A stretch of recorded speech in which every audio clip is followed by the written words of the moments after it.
I cannot tell if you hear me or not. Let's see. Hello? It's not moving.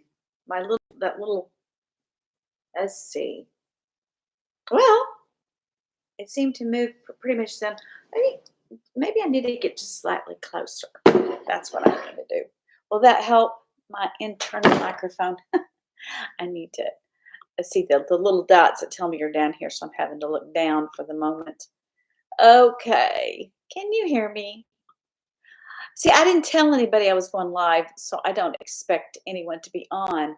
My problem is my life has gotten uh, exponentially more busy than it has been in the last few years. So it may be a hit and miss when I can get on here. And I'm sure people are not breathlessly waiting for me to get on anyway.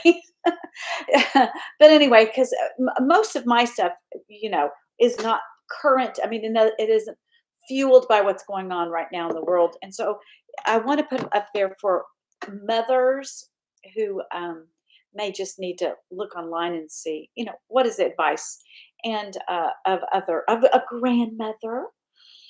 And I still am very actively involved in small children. I just spent the last couple days running down and helping some one of my younger relatives with her new children. She has three, and she's pregnant. But anyway, so I'm actively around children, and I really still am learning what I would consider is good advice to give to young mothers, and I'm sure young fathers too would find the advice interesting. And but here's the problem with advice today. Culture has changed so much. When I was young in the 1960s, I was born in the 1960s, and back then, like my mother had been married when she was 18, blinked twice. I mean, a lot of older people would say, "Oh, that's too young. That's too young. Wait till you're 20." Wait a minute. Did I just pop off? Did they just it's so hard to know. My internet is just simply not reliable.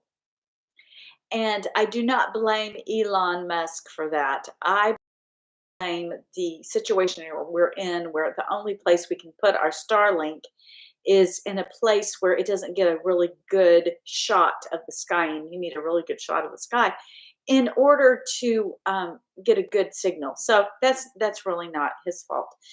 So anyway, women used to get married between 18 in America, at least, maybe not in the pioneer days. I hear they got married earlier than that in the pioneers days, which I don't know.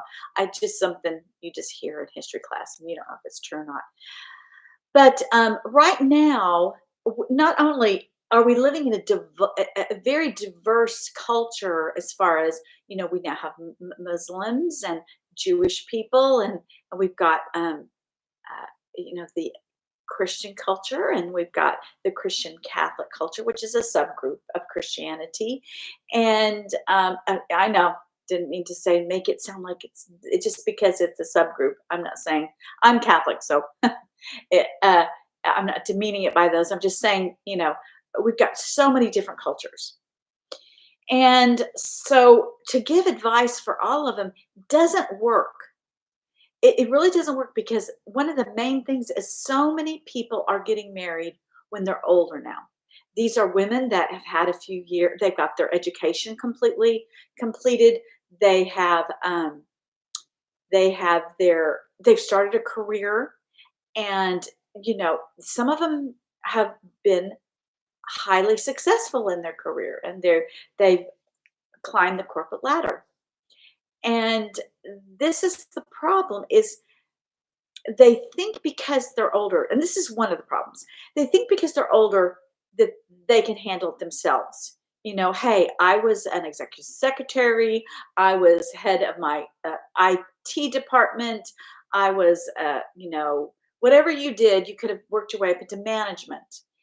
And you think, okay, well, I should be able to handle kids. I've been able to handle adults. I can handle. I've got my PhD in international business. I have my master's degree in, you know, in a CPA. You got your CPA, so I can handle raising children. But it does not work that way. Raising children is very, very literally, I would say, if you've raised if you've had animals and you've raised a puppy, you would be closer to knowing what it's like to raise children than if you had a career. And that's not to put down any of that. It's just a different skill set. It is a different way of thinking. And here's the problem. Okay, number one, to know what to expect being a parent, you need to have been around children. And I don't mean the occasional babysitting. I mean the you watched your parent or somebody, a child was in your home and you were very, you not just was there was a baby in your home, but there was a baby that you paid attention to. Just because you had younger siblings doesn't mean you were paying attention to how your parents raised them. And yes, some of it was just absorbed whether you were paying attention or not. But to really know what to expect from having a child. So, um, okay, been around children to know, and not just have been around children, but the parental, I mean, but it really is better. That doesn't mean you know how to do it right. So, that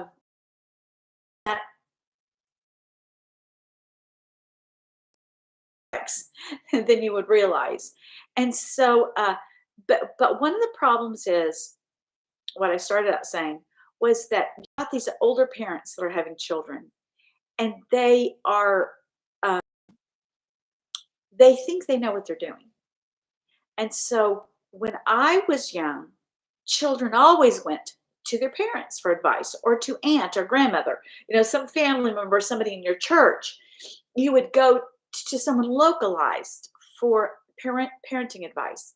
Well, now most people who are married older and are having children when they're in their 30s, they don't want to go to their parents. They want to be seen as very independent and in control and not in of their parents. So what they do is they go to Google and they will get, it is very possible that you can get terrible, terrible advice from Google. Not to say that there isn't good things on Google, because I think that we who raised children in the 1980s and 90s, um, we're not aware of a lot of the considered a health food.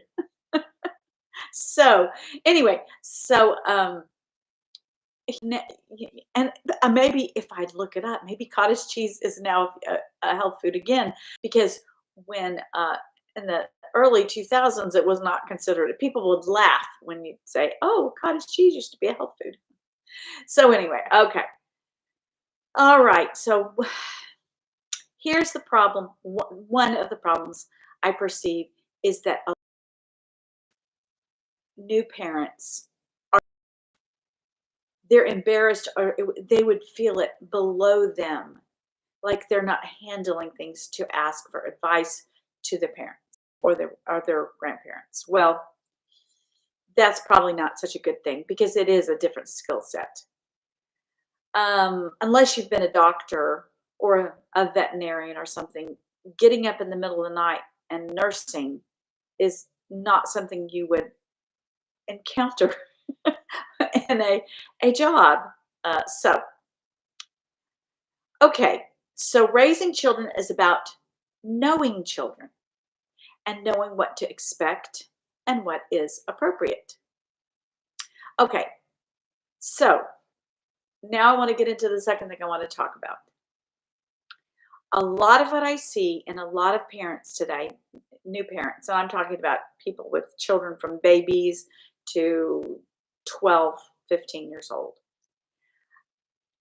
they look at our culture and how they were raised, and they're going, oh, my parents were so strict that I'm going to the liberal. And there's something, somebody just told me this about this yesterday. Gentle parenting. Is that the name of it?